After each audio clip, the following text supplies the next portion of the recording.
Nous sommes au caveau de la Huchette, donc en compagnie de Claire Diboa. Merci à vous, Claire Diboa, d'accepter de répondre à nos questions. Comment allez-vous?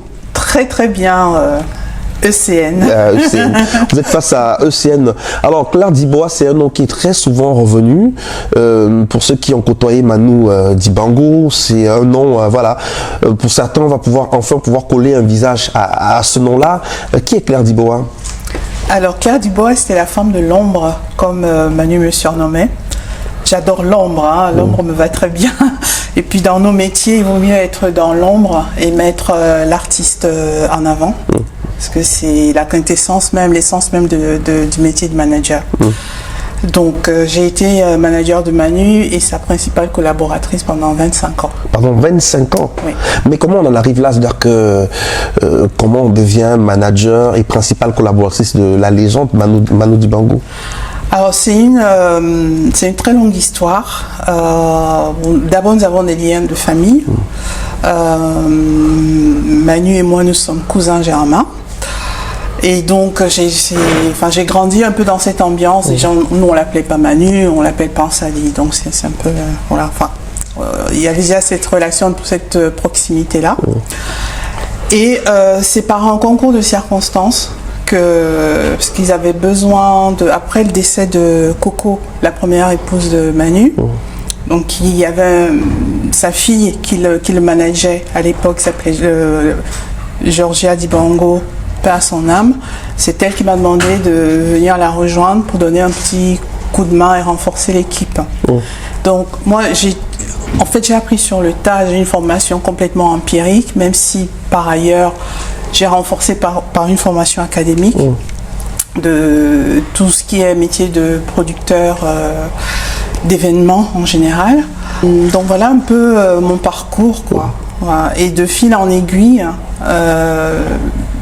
le terrain m'a beaucoup intéressée.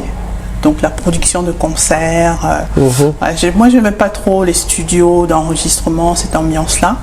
J'aimais beaucoup la production d'événements, de concerts. Et donc j'ai décidé... Ça vous permettait de rester dans l'ombre, mais tout en étant... aux commandes. Voilà. Et donc c'est un peu comme ça que c'est parti. Voilà. Alors, en tant que manager et collaboratrice principale de Manu Dibango, quelles étaient vos tâches au quotidien?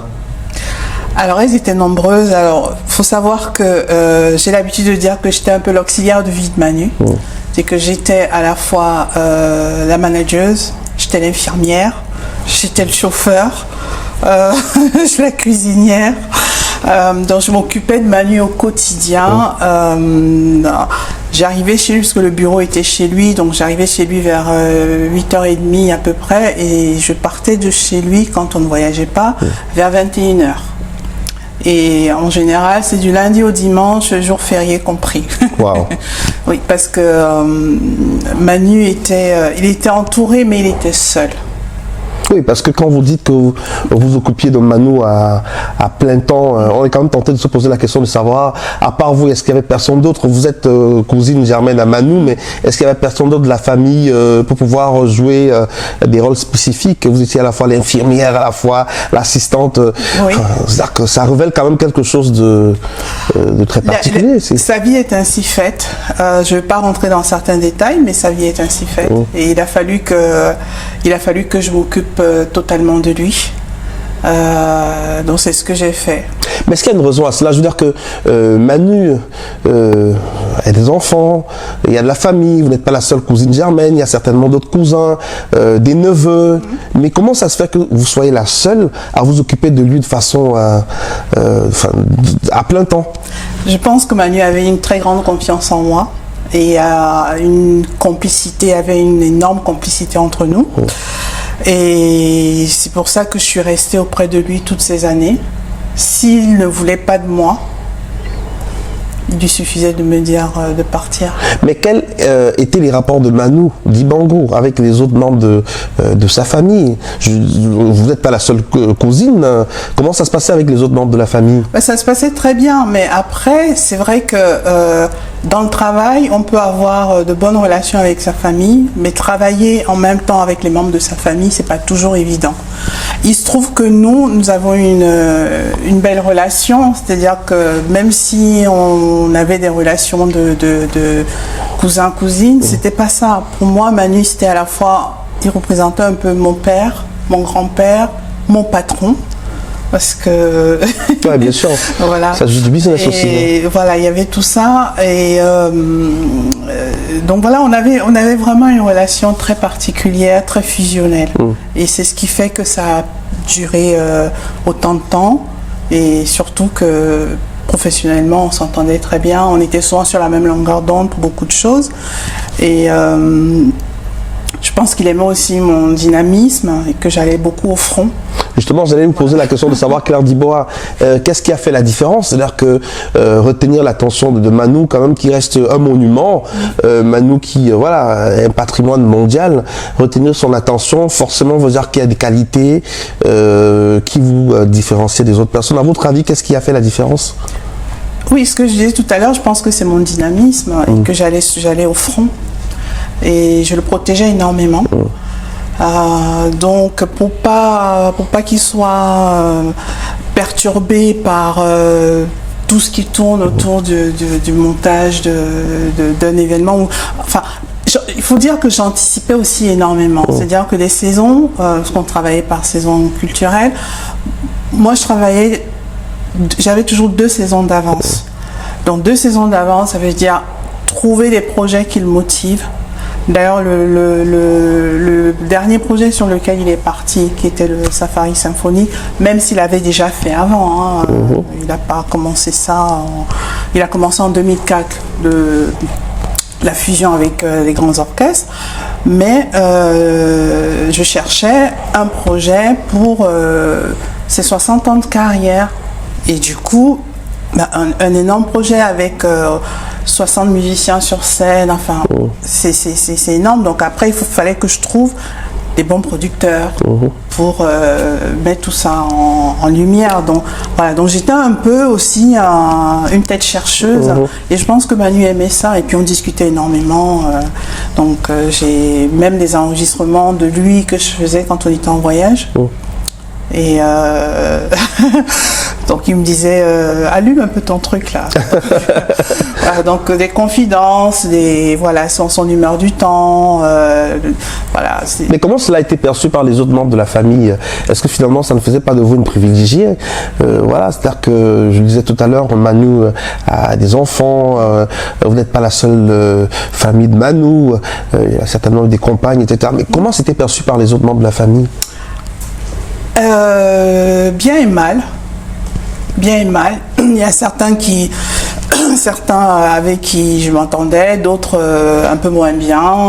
Voilà, donc de toute façon, globalement, que ce soit avec la famille, même les amis ou autres, j'étais un peu la personne à abattre, parce que Manu disait jamais non aux gens. Donc quand on venait lui demander quelque chose, n'importe quoi, il disait jamais non, il disait allez voir Claire. Et tout le monde sait que aller voir Claire, ça veut dire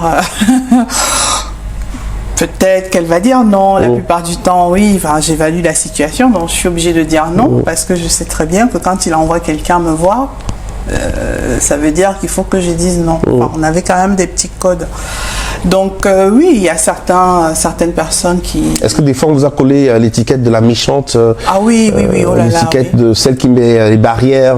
Exactement. Oui, non, j'ai tout eu, oui. Mais Manu disait souvent, oui, Claire a le dos large. Donc effectivement, je confirme, j'ai le dos large. Vous avez pris beaucoup de coups? Oh, j'en ai pris énormément. Énormément. De la part des membres de la famille, des amis, des artistes? De tout. Venant de partout, j'en ai pris.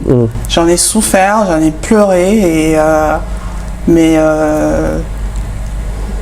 voilà. Je suis là, je relève la tête. Alors on sait que de Manu aussi, c'était une grande organisation. Manu, c'était un ensemble qui accompagnait Manu, avec plusieurs générations de musiciens qui sont passés par Manu Dibango. D'autres ont connu des fortunes diverses, sont devenus des grands noms de la musique mondiale. Vous avez vécu tous ces moments-là, vous avez vu du monde passer? J'en ai vu énormément, et le grand regret que j'ai, c'est que l'orchestre de Manu le Manu Dibango Orchestra, comment dire, qu'il ait disparu comme ça, bon, parce qu'il y a eu des procédures judiciaires qui ont fait que la production a jeté l'éponge. Mais il faut savoir que Manu, son orchestre, enfin ses musiciens passaient avant tout. Il adorait ses musiciens, il était tout le temps collé à eux quand on voyageait. Et il leur disait toujours que le jour où il ne sera plus là, il faudrait que l'aventure continue. Parce qu'il voulait qu'on ait en Afrique aussi, qu'on ait de grands orchestres comme le Count Basie Orchestra. Et il citait toujours ça en exemple, le Count Basie Orchestra, je veux que ce soit comme ça.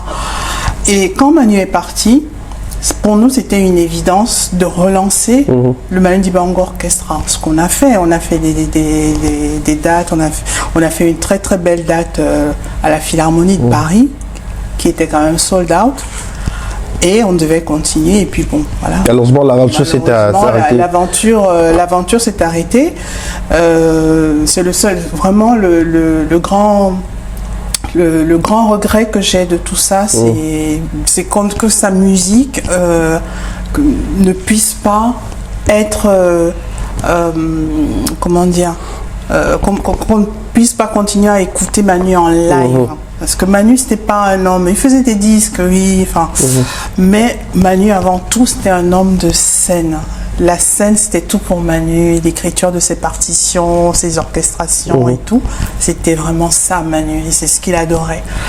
Et là, le fait que l'orchestre ne continue pas, oui, c'est un déchirement au niveau du cœur. C'est un déchirement même de tous les musiciens, parce que je suis souvent en contact avec eux.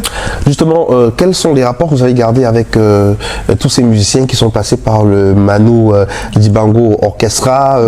Je sais qu'il y a eu plusieurs générations de choristes, il y a plusieurs générations de musiciens. Alors aujourd'hui, vous faites la bise ou alors vous regardez en chant de faïence.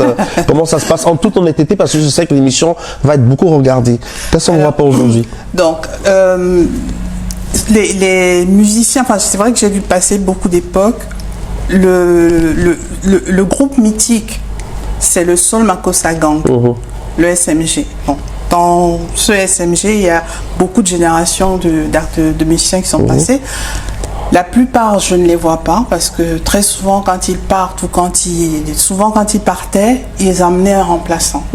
Moi, c'est ce que j'ai connu quand je suis arrivée. Donc ça a été ça. Il y a eu l'époque de Noël Ekwabi, par son âme.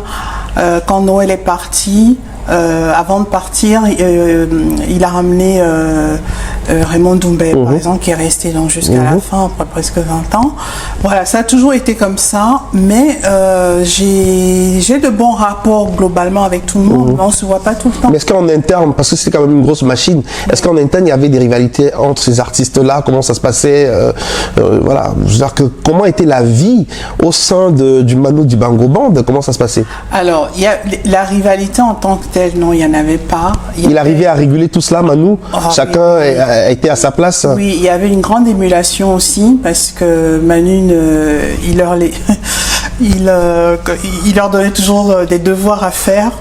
Et les choses n'étaient jamais figées chez Manu. Donc il y avait une émulation en permanence. Bon, bien sûr, c'est une micro-société. Quand on vit avec 13 personnes en permanence sur la route, c'est une micro-société. Donc chacun avait son caractère. Donc ça peut se chamailler un temps. Mais à la fin, ça se passait toujours très bien. Voilà. En tout cas, ça c'est pour les musiciens que moi j'ai accompagnés ces dernières années. Alors tout à l'heure vous avez parlé de solitude, de Manu, solitude. C'est une image qui paraît invraisemblable parce que Manu, je le disais tout à l'heure, c'est vraiment quelqu'un pour qui le monde entier avait beaucoup de respect et d'admiration. Il n'était jamais seul, peut-être sur scène, même ses sorties publiques, Manu était presque pas seul. Quand il venait au Cameroun, il était toujours fortement accompagné. Alors cette image de solitude et Manu, ça paraît quand même invraisemblable, Claire. C'est-à-dire que bon, vous l'avez vécu pendant pratiquement plus de 20 ans. Comment vous arrivez à expliquer cela? C'est-à-dire que à la fois très populaire, très aimé du grand public, des politiques, pratiquement tous les secteurs de voilà. Manu, c'était vraiment quelqu'un qui représentait beaucoup pour beaucoup de personnes et les journalistes et les... Alors en même temps, vous qui l'avez connu pendant toutes ces années, vous nous dites que Manu était très seul. Oui, il avait cette expression qu'il aimait utiliser. Il disait toujours « seul, ensemble ». Donc il était seul, mais en même temps il était entouré. Parce qu'il y a des périodes où, surtout, enfin, il n'aimait pas trop les Noëls. Les périodes de fin d'année, il n'aimait pas trop. Donc ça veut déjà dire beaucoup. Voilà. Parce que les périodes de fin d'année, c'est vraiment des périodes où on est famille. Oui, mais sauf que il est passé seul. Ses amis, bon, il allait, quand il sortait l'après-midi, il allait beaucoup voir ses amis. Simplement, quand il y a des fêtes, des grandes fêtes comme des fêtes de Noël ou autres, très souvent il se retrouvait seul parce que ses amis étaient tous dans leur famille. Mais il n'avait pas que des amis, il avait sa famille, ses enfants. Quelquefois, je ne dis pas que ça arrivait tout le temps, quelquefois c'est arrivé que oui, qu'il passe des fêtes avec ses enfants, mais la plupart du temps, quand il rentrait, oui, il rentrait seul. Moi, je le laissais seul, je rentrais chez moi. Voilà, donc il était seul chez lui, il vivait seul. Voilà, Manu a vécu seul jusqu'à la fin de ses jours. Il n'avait pas de compagne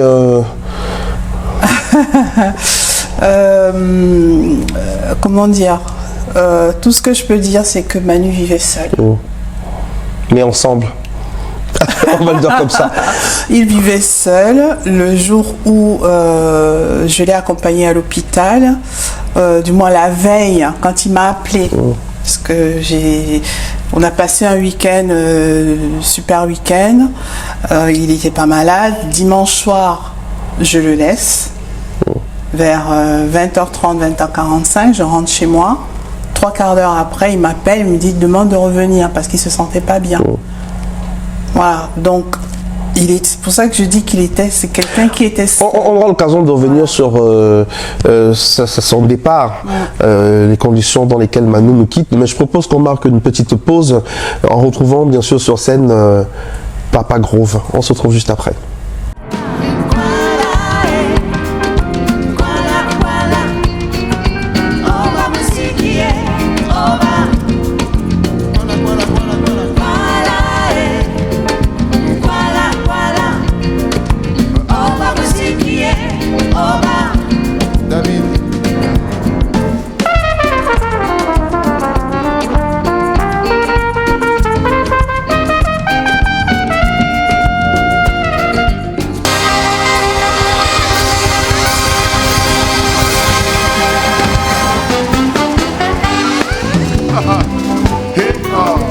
Face à ECN, nous sommes en compagnie de Claire Diboa. Claire Diboa qui pendant plus d'une vingtaine d'années a été aux côtés de Manu Dibango comme, on va dire, manager. Franchement, vous avez eu toutes les casquettes, hein, on en a parlé tout à l'heure. Alors, nous sommes au caveau de la Huchette dans le 5e arrondissement. Pourquoi avoir choisi cet espace où on diffuse du jazz pour nous accorder cette interview? Qu'est-ce que ça représente, le caveau de la Huchette? Alors, dans le 5e arrondissement de Paris? Le caveau de la Huchette, ça représente la découverte, les années de découverte de jazz de Manu. C'est dans cet endroit habité que Manu venait écouter les grands du jazz. C'est dans ce caveau qu'il est tombé amoureux du jazz. Et donc dans ce quartier, à l'époque, il y avait d'autres clubs de jazz.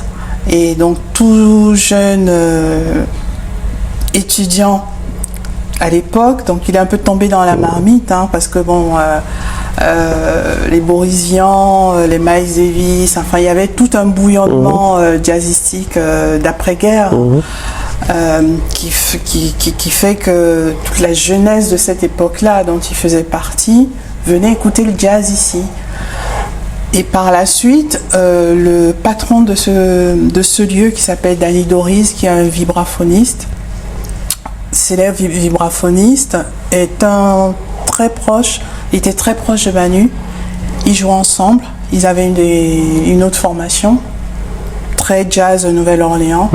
Et Manu jouait constamment avec eux aussi, avec lui et ses musiciens. Manu a joué sur cette scène plusieurs fois. Il a donné des interviews ici. Enfin, il a fêté son 75e anniversaire ici. Donc, pour moi, c'était... c'est un lieu chargé d'émotions. C'est un lieu chargé d'émotions et c'était... pour moi, c'était le lieu dans lequel Manu...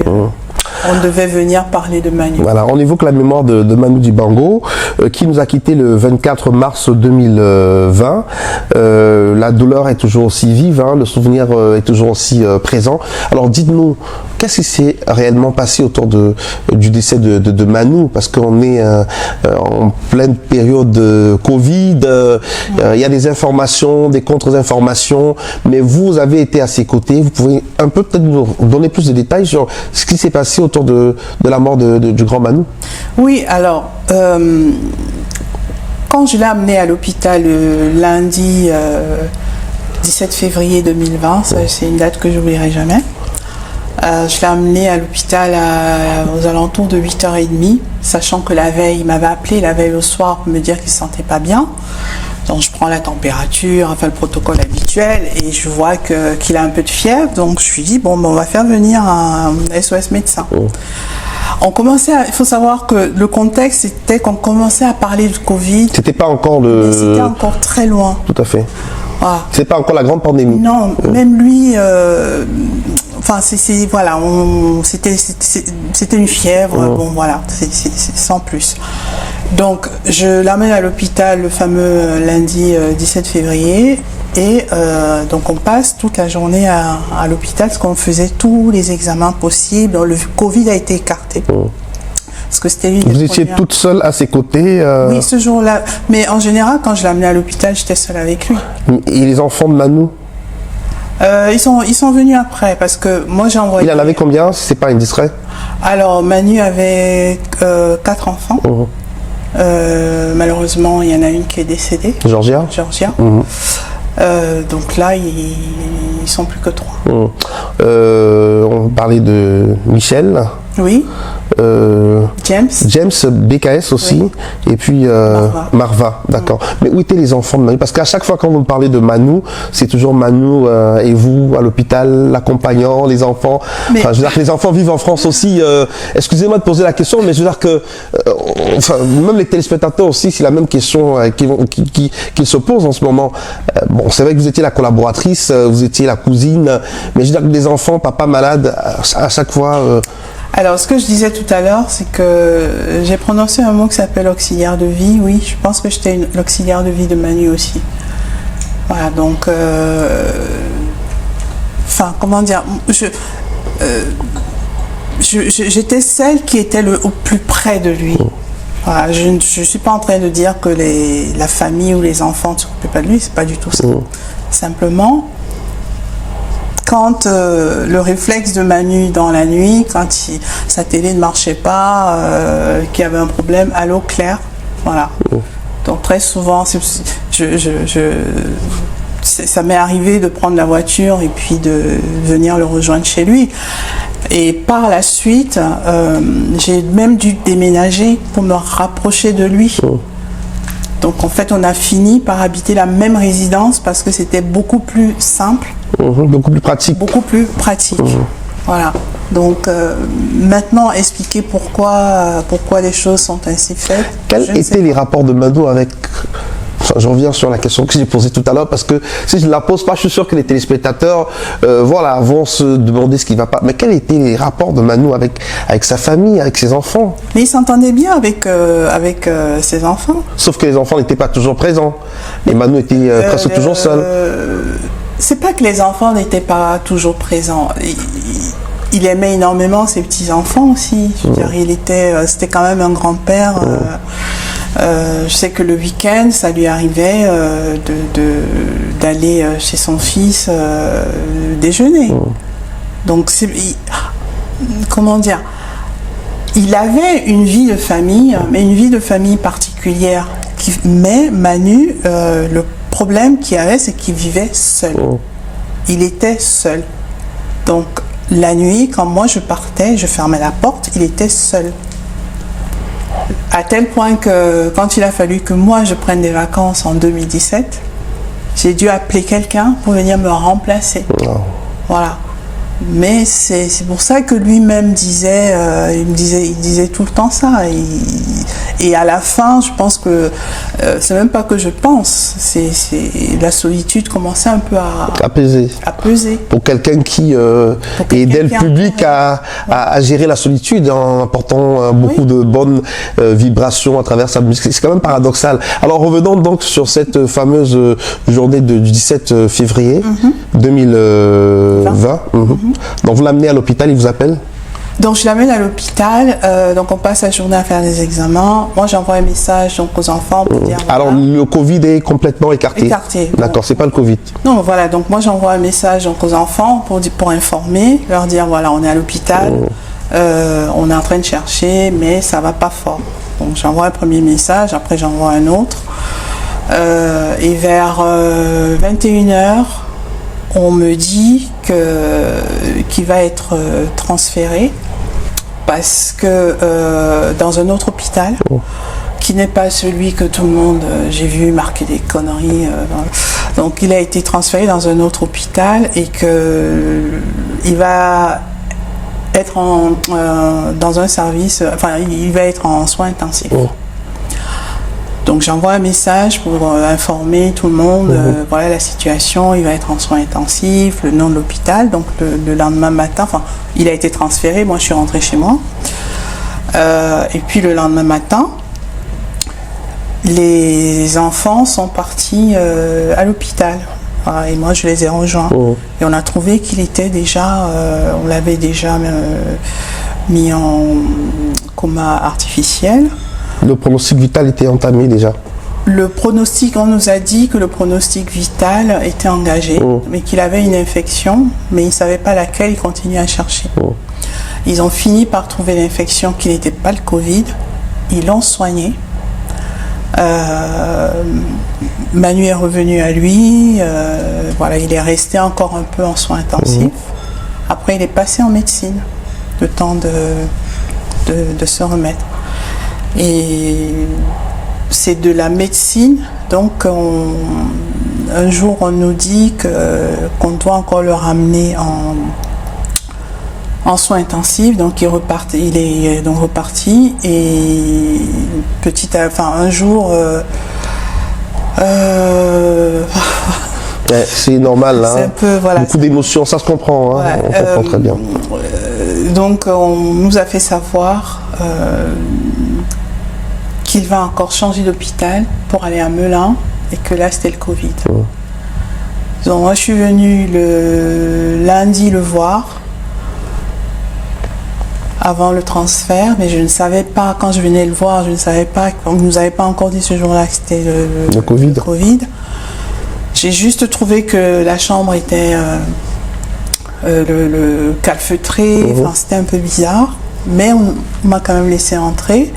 Et à ce moment-là, on est déjà fin février. Hein. À ce moment-là, on commençait déjà on sentait que ça commençait un peu à bouger. Donc, on donnait des masques à l'hôpital. On refusait qu'il y ait beaucoup de monde qui rentre dans la chambre. Donc là, ce jour-là, il n'y avait qu'une seule personne qui pouvait venir. Donc moi, je suis venue ce jour-là. Et le lendemain, son fils est parti. Et en arrivant, donc, il a trouvé qu'on était en train de transférer son père. Donc il nous a appelés pour nous dire ce qui est en train de se passer. Et donc après, nous sommes allés à Melun, mais on ne pouvait plus accéder, tout à fait. Donc moi je n'ai pas vu, la dernière image que j'ai de Manu, c'est celle quand il était encore en soins intensifs. Donc après je ne l'ai plus vu. Et puis le 24 mars 2020, c'est la mauvaise nouvelle qui va secouer le monde entier. Au petit matin. Manu nous a quittés, voilà, donc ça a été très très dur. Hein. C'est une période que moi personnellement, enfin j'ai toujours du mal à m'en remettre parce que Et les événements s'enchaînent parce qu'après, on va le voir sur ces photos là à l'instant à l'antenne, c'est on va dire l'inhumation, les choses vont très très vite. Manu le patriarche, Manu le citoyen du monde, mais d'abord le Camerounais qui va être inhumé dans la stricte intimité à Paris, loin de voilà. Non mais ça c'est alors, c'est vrai que les gens demandent toujours pourquoi il est au Père-Lachaise. C'est sa demande. Ah, c'est à la demande de Manu. Bah oui, c'est sa demande. Oui, mais c'est important, Claire, de pouvoir clarifier un certain nombre de choses parce que autour de la mort de Manu, il s'est dit tellement de choses. Tout à l'heure, vous avez parlé de, voilà, on a parlé de Covid, on a parlé de, alors quand on parle de Père-Lachaise, pour beaucoup de Camerounais, ça aurait été l'idéal, hein, qu'il soit enterré au Cameroun, mais vous dites aujourd'hui que c'était la volonté de Manu d'être enterré au Père-Lachaise. Oui, c'était sa volonté. Faut pas oublier que Manu pendant près de 15 ans, il a habité tout près du Père-Lachaise. Le Père-Lachaise, bon, c'est vrai que c'est un cimetière, mais c'est un parc, c'est quand même un lieu chargé d'histoire. Donc il avait quand même une affection particulière avec ce lieu où il se sentait bien. Ce qui fait que l'endroit où il habitait, je crois qu'il y a eu une plaque qui a été posée par la mairie du 20e pour symboliser son passage dans cet arrondissement, et son appartement surplombait le Père-Lachaise, donc c'est un endroit qu'il aimait beaucoup. Voilà. En tout cas, quoi qu'il en soit, il avait demandé pendant longtemps voilà, qu'il aimerait. Et comment le deuil a été vécu par la famille, par les enfants, par la famille biologique, bon, pour les artistes et tout, il y a eu beaucoup de mobilisation, que ce soit au Cameroun et dans beaucoup d'autres pays du monde, hein, on a vu à la télé, mais vous, au niveau de la famille, comment le deuil a été, vous avez géré ce deuil? Alors c'était très particulier parce qu'on était c'était encore le premier confinement, on était encore confinés. Malgré tout, on réussissait quand même à se retrouver chez Manu avec toutes les autorisations. Enfin, c'était très compliqué. Donc chacun, enfin, on a essayé de vivre le deuil seul ensemble, à distance. À chaque fois, seul ensemble. Voilà, un peu à distance, mais on se retrouvait quand même. Est-ce que vous avez senti une union sacrée de la famille oui, non, mais ça a resserré les liens de toute façon, l'amour, les gens aimaient tellement Manu qu'on ressentait cet amour-là, même si on ne voyait pas les gens, on le ressentait. C'est-à-dire que quelqu'un qui a aimé qui a aimé son pays, qui aimait beaucoup de gens, qui aimait des artistes, et de se dire que le jour de son enterrement, il n'y a que 20 personnes. Très compliqué. C'est très compliqué. Mais 20 personnes, parce que c'est tout ce qui était autorisé. On ne pouvait pas, à l'époque, on ne pouvait pas être plus.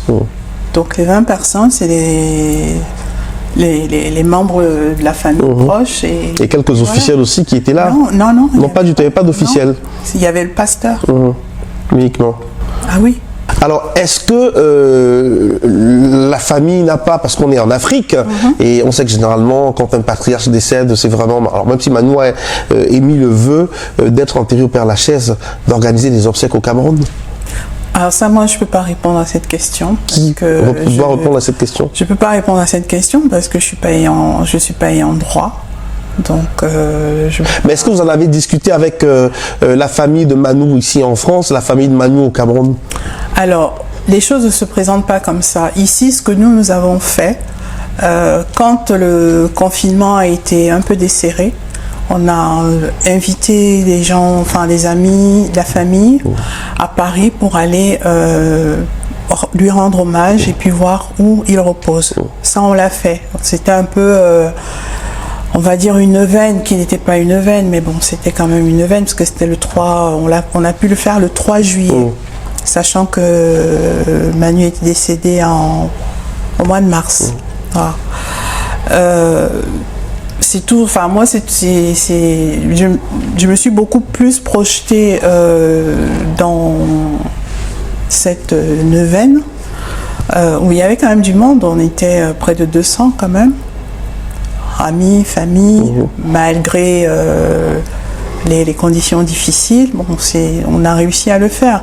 Après, le reste, il ne m'appartient pas de gérer le reste. Moi, j'ai juste essayé de gérer la partie professionnelle, donc les hommages, relancer un peu l'orchestre. L'hommage à la Madeleine aussi, on l'a commencé à l'initier parce que j'ai envoyé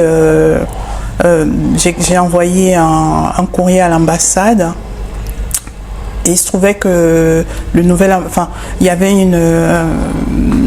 l'ambassadeur actuel venait de prendre ses fonctions. Il y avait un changement à la tête de l'ambassade. Voilà. Et donc, quand il a reçu ma lettre, il m'a fait appeler.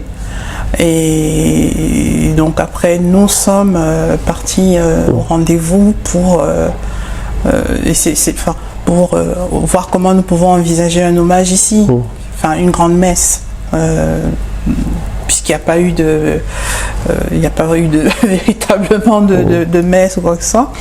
Et c'est à ce moment-là que l'ambassadeur et son équipe nous ont vraiment entourés pour pouvoir faire cet hommage à la Madeleine qui était magnifique, et ils ont vraiment fait un...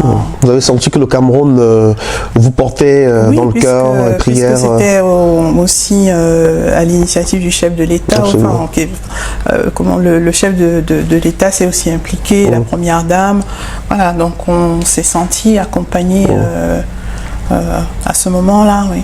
Il n'y a toujours pas d'obsèques du côté du Cameroun. Vous n'êtes pas la personne habilitée à répondre à la question. Est-ce que dans les secrets de famille, vous en parlez quand même? Est-ce que c'est Non. Moi, en tout cas, personnellement, ce n'est plus de mon ressort. Et il a des ayants droit, et c'est le devoir des ayants droit aujourd'hui de continuer. Alors pratiquement 5 ans, bientôt 5 ans après la disparition de Manu, vous qui l'avez côtoyé pendant toutes ces années, vous avez été à ses côtés, comment vous vous sentez cette disparition-là? C'est-à-dire qu'est-ce que des fois il vous arrive de vous arrêter, de vous dire « Ah si, Manu était encore là ». Ah oui, presque tous les jours. Presque tous les jours, parce que surtout par tout cet temps troublé que nous vivons actuellement, ces réflexions manquent. Parce que c'est quelqu'un qui aimait énormément la presse. Donc il dévorait la presse tous les jours, il faisait sa revue de presse. Et il avait toujours, aussi bien africain, il était au fait de l'actualité du continent. Vous pouvez lui poser une question. D'ailleurs, il collaborait à une émission sur l'antenne de Africa Radio, Africa numéro 1, je crois avec Robert Brazza. Oui. Voilà, c'est une très très belle émission aussi. Mais avant cela aussi, Salut Manu sur la télévision française. Il a toujours eu une relation particulière avec l'audiovisuel, finalement. Toujours, Manu. mais parce que c'est quelqu'un qui aimait beaucoup les images. Il aimait énormément les images, il aimait... c'est pour ça que quand on a commencé à faire le documentaire sur lui qui s'appelle Tonton Manu, au début il était réticent, mais après il s'est pris au jeu.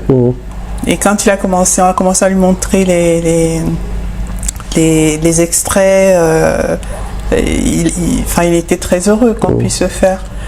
Et le montage, on a eu beaucoup de chance aussi, c'est que le montage qui a été fait, qui est visible, le dernier montage, c'est lui qui l'avait validé. Et bon, c'était pas forcément celui que nous aurions préféré. Mais moi, ça ressemblait à ce que lui voulait. Il avait validé, donc on l'a laissé tel quel. Voilà. Face à ECN Claire Dibois, nous évoquons la mémoire de Manu Dibango, Papa Groove, qu'on va une fois de plus retrouver sur scène. L'artiste ne meurt jamais. On se retrouve juste après.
face à ECN avec Claire Dibois, nous évoquons la mémoire du grand Manu Dibango. On prend toujours du plaisir à le regarder sur scène, des moments de partage, de communion. Voilà, la scène, il connaissait la scène. La scène pour lui, c'était quelque chose d'extraordinaire, Claire. Vous avez vécu des spectacles, des grands moments avec lui. Est-ce qu'il y a des spectacles qui restent vraiment gravés là dans votre mémoire comme ça, des grands moments? Alors, le dernier concert qu'il a fait à l'Opéra de Montpellier, la salle était pleine à craquer. Il y a eu près de 15 minutes de standing ovation, sans savoir que c'était la fin, parce que c'était le dernier. Ouais, c'est le dernier. Ouais, c'était le 1er février 2020. À Montpellier, c'était magique. Et là, c'était avec l'orchestre symphonique de Montpellier. Et il a fait une très très belle pièce, Soir au village. C'était la première fois qu'on avait Soir au village en symphonique. Et il était prévu, bien sûr, qu'on l'immortalise. Et voilà. C'était quelqu'un de très éclectique, quelqu'un qui arrivait à s'adapter pratiquement à tous les courants musicaux, quelqu'un qui dépassait, survolait toutes les générations finalement, parce que quand on parle de Manu, que ce soit ceux de sa génération, la génération intermédiaire, la jeune génération, puisqu'il était aussi ouvert aux jeunes, on l'a vu faire une belle collaboration avec Taïk et bien d'autres jeunes encore. C'était extraordinaire finalement ce sacré Manu. Ça, en fait, il était très recherché par tout le monde en fait, aussi bien les jeunes que les... mais des fois il était très surpris de voir que des fois il connaissait même pas. Donc c'est nous, des fois moi ou ses enfants qui disaient mais non mais c'est voilà ce qu'il fait, c'est un tel, mais à chaque fois il était surpris, agréablement surpris de voir qu'il était toujours, que beaucoup d'artistes avaient toujours de l'intérêt pour lui. Et beaucoup de respect surtout. Oui. Alors les amis de Manu, je pense qu'il a quand même eu des amis, des personnes avec qui... On faisait des fêtes, on a souvent vu des images avec Henri Ndion, Saleh John. Il restait toujours attaché à ce Cameroun-là. Ah oui, toujours. Mais je pense que, ça c'est ma petite psychologie. Je pense que comme Manu est parti très jeune du Cameroun, il a quitté le Cameroun à 15 ans. Donc je pense que vers la fin de sa vie, il a commencé un peu avant, mais bon, on va dire vers la fin de sa vie, il avait ce besoin de se retrouver un peu au quartier. Voilà, cette ambiance de quartier lui manquait. Voilà.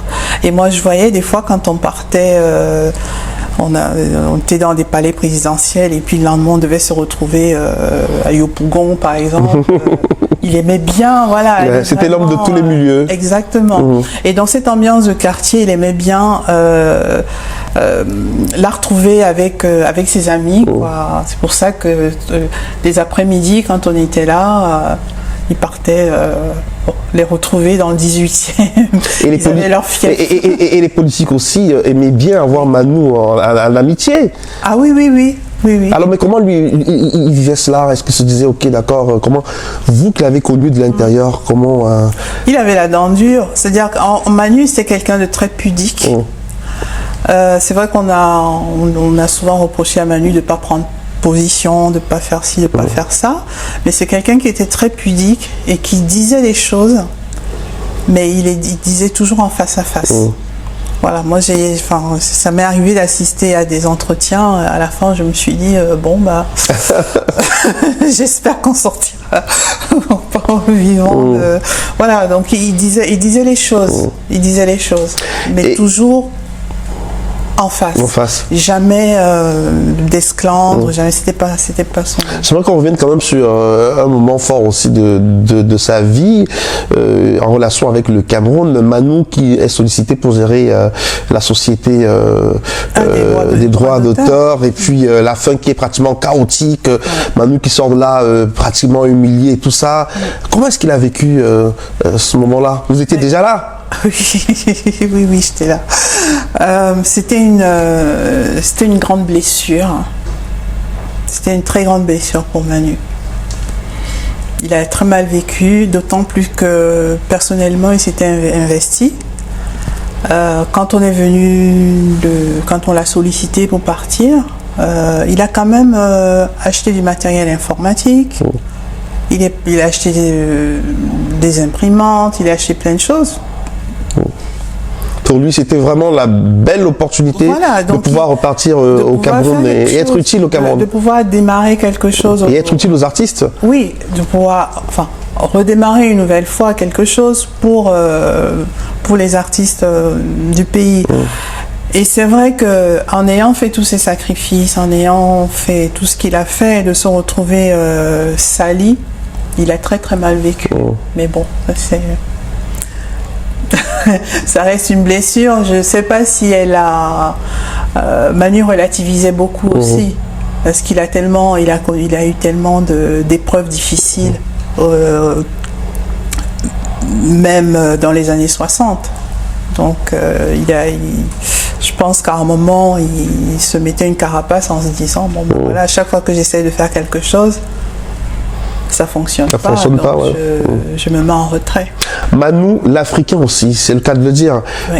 L'orchestre de la télévision nationale en Côte d'Ivoire, Manu qui révèle des talents. J'ai eu l'occasion d'interviewer quelques artistes ivoiriens, Nayan Kabel en l'occurrence aussi, qui ne jouerait que par Manu. Beaucoup d'autres artistes aussi à qui il a donné la chance de pouvoir émerger. Et tout ça, c'était pas que le Cameroun, c'était l'Afrique aussi. Non, c'était l'Afrique. Pas que l'Afrique, mais il donnait beaucoup. Citoyen du monde, finalement. Oui, il donnait beaucoup au continent, c'est vrai. Et je pense aussi qu'on le lui rendait bien. C'est quelqu'un qui aurait pu avoir 50, on est quoi, 52, pays. Voilà, 54 passeports. Voilà, facile. Il était partout chez lui en Afrique. Voilà, et chaque fois qu'il était sollicité pour des causes aussi, parce qu'on oublie aussi de le dire. Manu, c'est quelqu'un qui a supporté aussi beaucoup de causes. Et il commençait d'abord autour de lui, parce qu'il a aidé beaucoup de gens, beaucoup d'artistes, beaucoup de personnes qui venaient le voir. Il était très souvent sollicité. Il a toujours aidé les gens en fonction de ses moyens. Il a été caution pour des appartements, il a aidé des gens à avoir des papiers, il a... il a payé des frais d'avocat à certains, voilà, donc Manu c'était quelqu'un de généreux. Et ça on ne mettait pas forcément en avant. Non, mais comme c'est quelqu'un de très pudique, il n'en parlait pas. Voilà, il savait ce qu'il avait fait, tant pis s'il était, voilà, c'était pas, peut-être qu'il était blessé, mais enfin j'ai pas senti que c'était... il faisait ce qu'il avait à faire et après il passait à autre chose. Il n'était pas rancunier du tout. Alors on va parler de l'héritage musical de Manu Dibango. Il est parti, ça fera bientôt 5 ans. Il aurait eu 91 ans en décembre prochain. Voilà, de là où il est, on lui souhaite un bon anniversaire. Je ne sais pas ce qui est prévu au niveau de la famille à titre posthume en termes d'anniversaire, mais enfin, Manu, l'héritage, qu'est-ce qu'il laisse comme héritage musical aujourd'hui? C'est-à-dire que son œuvre est... Il laisse une œuvre immense. Vous avez pu répertorier? Alors, moi j'avais fait répertorier à un moment, je pense qu'on était aux alentours de 800, entre 800 et 1000 titres, bon, toutes collaborations confondues. Donc il laisse une œuvre immense. Est-ce qu'il y a des œuvres pas sorties sur lesquelles il travaillait? Oui, alors quand il est parti, il travaillait sur un projet de balafon, autour du balafon. Il avait enregistré ce début février, il avait enregistré 3 titres déjà. Et il travaillait avec un percussionniste burkinabé, Adama Bilorou, qui venait régulièrement à la maison et avec qui il avançait beaucoup. Et il travaillait aussi avec Guy Nogan, son batteur. Son batteur.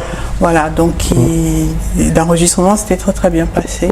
Ils ont fait 3 jours. 2 jours, ils ont enregistré sur 2 jours. Voilà, après, je ne sais pas. Alors, en début d'émission, on a parlé de la formation musicale de Manu qui aujourd'hui est disloquée. C'est un déchirement au niveau de votre corps parce que Manu aurait souhaité que le groupe continue. Malheureusement, alors là c'est pour ce qui est du groupe, que deviennent les œuvres de Manu? Parce qu'on a vu par exemple avec des grands artistes tels que Michael Jackson et plein d'autres parties, Whitney, etc. On voit bien que physiquement ils sont plus là, mais les œuvres continuent à tourner, à générer des sous. Il y a une vraie vie après la mort de ces artistes-là, même sur les réseaux sociaux aujourd'hui. C'est-à-dire que on a vraiment le sentiment qu'il y a une volonté manifeste de continuer à faire vivre l'artiste au-delà de la mort. Et pour Manu, bizarrement en ce moment, on n'entend plus beaucoup parler, on ne sait pas ce qui se passe. Que se passe-t-il avec l'œuvre musicale de Manu, Claire Alors, Dubois? il y a des éditeurs qui sont là pour ça. Donc, il y a les éditeurs, et puis je reviens toujours au même point, c'est qu'il y a les ayants droit. C'est à eux maintenant. Quand vous parlez des ayants droit, vous parlez des enfants de Manu? Oui, enfin, oui, c'est... Bon, je vais peut-être pousser la question un peu plus loin. Il y a eu un testament, il y a eu... Je vais pas aller jusque-là, mais à partir du moment où il y a les ayants droit, c'est ayant droit. D'accord. Voilà, donc... Et vous arrêtez? Ah oui, moi, mon travail s'est arrêté. Et pourtant, vous faites partie de la famille de Manu Dibango. Oui, mais je suis pas ayant droit. D'accord. Et quels sont vos rapports aujourd'hui avec les ayants droit, dans le sens, puisque vous étiez toujours la personne, qui portait les idées, la personne qui arrivait à mieux faire mûrir les idées. Quels sont vos rapports avec les ayants droit, dans le sens de faire revivre l'œuvre de Manu Dibango? Alors moi, mon travail s'est arrêté. Manu est parti, mon travail s'est arrêté. Tout ce que je peux faire quand on m'appelle pour un hommage qu'on lui rend, ou comme une émission comme celle que nous faisons en ce moment, ou préparer si je peux le faire, je le fais. Si je peux, tant que je pourrais parler, personne ne peut m'empêcher de parler de Manu, surtout de l'homme public et puis de l'homme privé aussi que j'ai connu, que j'ai côtoyé pendant toutes ces années. Donc je continuerai à le faire, mais maintenant tout le reste c'est plus à moi de le faire, et je pense que c'est souhaitable que les choses se passent ainsi. Je reviens à la question, quels sont vos rapports aujourd'hui avec vos neveux, les enfants de Manu? Avec Michel, est-ce que vous voyez de temps en temps, avec Marva, avec James BKS, de façon concrète, est-ce que de temps en temps vous passez un coup de fil, vous parlez? Chacun est chez lui, et je pense que c'est mieux ainsi. Ok, d'accord, on va pas insister, mais je pense que les téléspectateurs vont peut-être comprendre. Mais je veux dire que, du coup, moi, la prochaine question était celle de savoir, what next, maintenant que tout est bloqué, que vous... Non, tout n'est pas bloqué. Je dis simplement que moi, j'ai fait ce que j'avais à faire. Et je m'arrête là. Maintenant, alors, il y a eu quand même la ville de Paris, on parlait du 20e arrondissement, qui a décidé de rendre hommage à Manu. Il y a eu une cérémonie, mais on vous a pas vu à cette cérémonie? J'étais pas invitée. Invité par les autorités françaises? J'étais conviée par personne, donc voilà. Une explication à cela? Vous avez essayé de comprendre pourquoi vous n'avez pas été convié. Pourtant, pendant près d'une vingtaine d'années, vous avez toujours été aux côtés de Manu. C'est vous certainement qui receviez le courrier, etc. Je pense que mon adresse a dû se perdre, que mon numéro de téléphone a dû changer. Claire Dibois, est-ce que vous pensez qu'il y a une volonté manifeste de vous écarter désormais de tout ce qui concerne Manu maintenant qu'il est parti? Est-ce que vous avez l'impression qu'il y en a qui vous en veulent particulièrement? Oh, il y a toujours des gens qui m'en voudront. Vous pensez à qui particulièrement? Je ne vais pas donner de nom, mais il y a toujours des gens qui m'en voudront. Parce que j'avais une position privilégiée aussi. Donc, et puis, vu de l'extérieur, on a toujours l'impression que tout est rose, mais je travaillais beaucoup. Est-ce que vous assumez tous vos choix? Vous ne regrettez pas? Aucun regret? J'assume tout. J'assume tout. Et qu'est-ce que vous avez justement envie de dire à toutes ces personnes-là qui, semblent regarder la caméra, vous leur parlez? Qu'est-ce que vous leur dites aujourd'hui, Claire Dibois? Alors, Manu avait l'habitude de dire, il avait une expression qu'il employait tout le temps. Il disait toujours que chez lui, les fenêtres étaient ouvertes, mais les rideaux étaient fermés. Voilà. C'est simplement que ça. Et à vos neveux, Michel, Marva et James BKS, qu'est-ce que vous leur dites? Je leur dis la même chose. Les fenêtres sont ouvertes, mais que les rideaux sont fermés. Ok, d'accord, on ne va pas insister. Personnellement, je ne comprends pas à quoi ça renvoie, mais est-ce que vous pensez qu'eux, ils comprennent ce que vous voulez dire? Ah, je sais pas, c'est une expression que Manu employait souvent. Et ça veut dire beaucoup.